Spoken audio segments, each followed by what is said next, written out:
What are your thoughts, Andrew? Yeah, look, a disappointing day. We didn't get many of our phases right today. Probably the thing that hurt us the most was our ball use. Just the amount of errors, probably at times uncontested errors. They hurt your front half game, and they also fuel the opposition's front half game. So that was a bit of the theme of today. And probably just our ability at times to win contests ahead of the ball, or when we're in offence, we just struggled. So it's sort of a bad combination when you're losing clearance and then stuck in the back half. That's a bit of the theme for us at the moment, unfortunately. So it's a space we're going to have to improve in pretty quickly. Clearances, when you look at Gold Coast here as well, setting clearances and contested possessions. So both games here, you've been built in those sections. What do you have to do to improve on that? Because you were better at that last week. Yeah, there's a bit of method in it. We're going to have to explore some personnel as we did as well. But yeah, as I sort of mentioned, it's a nasty combo when you get beaten at the source and then struggling to move the ball from the back half. So we'll continue to work on it. It's going to be a work in progress. It's not going to be fixed overnight, but we need to improve as quick as we can.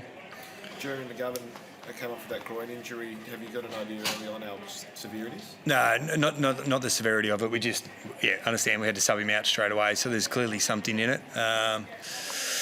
Disappointing to lose him. Really important player to us, as you all know. So we'll go and scan it and see where it lands. Considering you were a bit short in defence, I suppose, with those three key tools, what was the thinking behind subbing out Harry Edwards? We just had to change something in the game. We wanted to get Elijah in. It's funny how the world works. You sub out one key back, the other one gets injured. That's unreal, right? So, yeah, we just wanted to change something in the game. We were still trying to win the game at that stage, and it's a move we tried to make. Do you feel like you've got enough depth in the WAFL, though, to be able to help come out and cover potentially not having Jeremy next week? I think probably the last 2 weeks in the WAFL, if for whoever's seen it, there's been some really pleasing signs down there. And I've got no doubt there's some players that are ready to play at AFL levels. So, that's exciting. And there'll be some guys that get their opportunity this week, which is great. We've seen Oscar Allen move back at times within games. Would you consider making that a bit of a permanent move while McGovern's out? Yeah, it's one of... Look, potentially.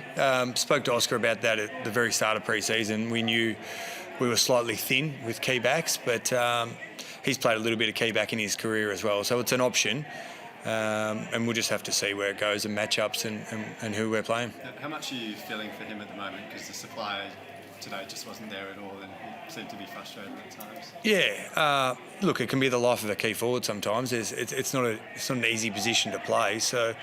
Yeah, we've got to improve our supply, but we also need to keep working on our keys and smalls to provide contest ahead of the ball.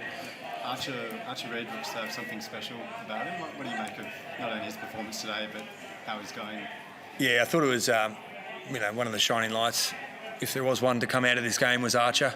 We've asked a lot of him in the first 3 weeks to compete in the key forward and ruck. As a 19-year-old, that's a really big challenge, but... I just think he's made of the right stuff. He's competitive, he works hard, he's got a strong aerial game, but he also gets after it at ground level. So I think he had seven score involvements today, which is team height, and some good signs for him. There was a lot of talk during the week about how you were going to handle Caleb Sarong. What was your plan leading into the match for him and during the match? Yeah, we had a few plans. He's pretty good. He's hard to stop, but yeah, we certainly tried to get him done at stoppage for most of the day. But unfortunately, combination of a little bit of our method around there, and he just beat us at times. That's what good players do. You mentioned the You mentioned the boys at the start, Andrew. How far do you think it was off what you're capable of at the moment as a team? Look, what we're capable of much better, but it's a work in progress. We're understanding a new system.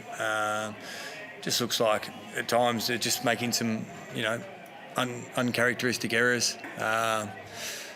Easy thing to say is that they don't have confidence, but what does that mean? I'm not really sure. So we'll try and provide it as simple as we can, our method in offence, and keep trying to let players and their talent shine. You before about personnel in the midfield, in the centre square. So you had Kelly, Baker and Graham all go in 18 times in the centre square. They all had one centre appearance each. So they're your senior bodies in there for most time. If you look at different personnel, who can you go to if your senior heads aren't getting it done? Yeah, yep, it's a challenge. So we had Duggan go to a few today. We had Brockman, we had Liam Ryan. So we certainly spun a few through there.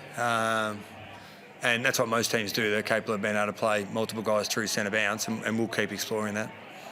You reduced Harley in the middle today and put him half back. What did you see there that you think might work into the future, or did you like the way it looked? Yeah, look, he was getting some attention from Johnson, so we just thought at that time the game needed something different. We thought we'd try him down back, and probably the last 20 minutes of the game, I think we did see something that we liked. He's played halfback in his career early on as well, and as a junior at times as well. So I think it's if we can add another string to his bow, he can become a pretty dangerous player down there as well. I've seen most guys like him start half-back and then move into the midfield and then move into half-back. Is it easier for him, you feel, if you give him the chance to play that role which others have played at his age to come through? That'll help him over the next few weeks? Yeah, I think to your point, not many young players play AFL midfield straight away. It's a hard task. It's most midfields are really senior guys that have been playing it for a long time. So I think with all our players, Harley included, we want to be able to be flexible and play multiple roles. So I think it's something we'll keep exploring. And what's the chance of Waterman returning next week?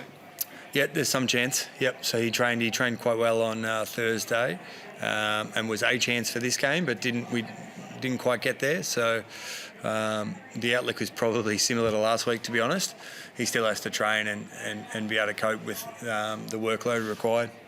I know you had the captain's run during half-time of the WAFL game, but did you see much of Tom Gross and Clay Hall, and what did you make of their performances down there? Yeah, so I watched most of the second half and a bit of the first quarter, and I thought, as I sort of said, I'm a bit wary to single too many out from the WAFL game, because I actually thought it was a pretty good performance across the board. A lot of our players showed signs that they played above the level, which is what we're looking for, which is great. So there's some competition at the moment, and there's guys that are ready to play AFL, which is where we want to be.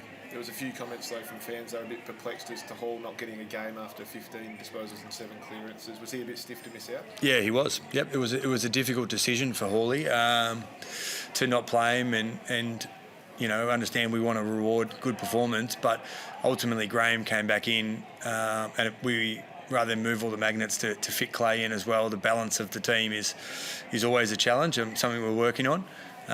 So that's the decision we made last week, but he took it on the chin, and I think he got some confidence that he can compete in AFL midfield as well. You spoke before about Oscar Allen and his lack of supply. I thought a few times today the ball movement, he sort of got caught in between not being able to be that outlet kick, and then at times he sort of dumped it on his head and put a bit of a difficult position. How do you get someone like Oscar into the game in this new system?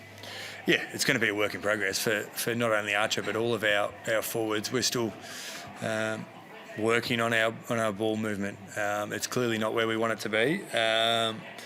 So between role execution ahead of the ball and ball in hand as well, we've got some work to do.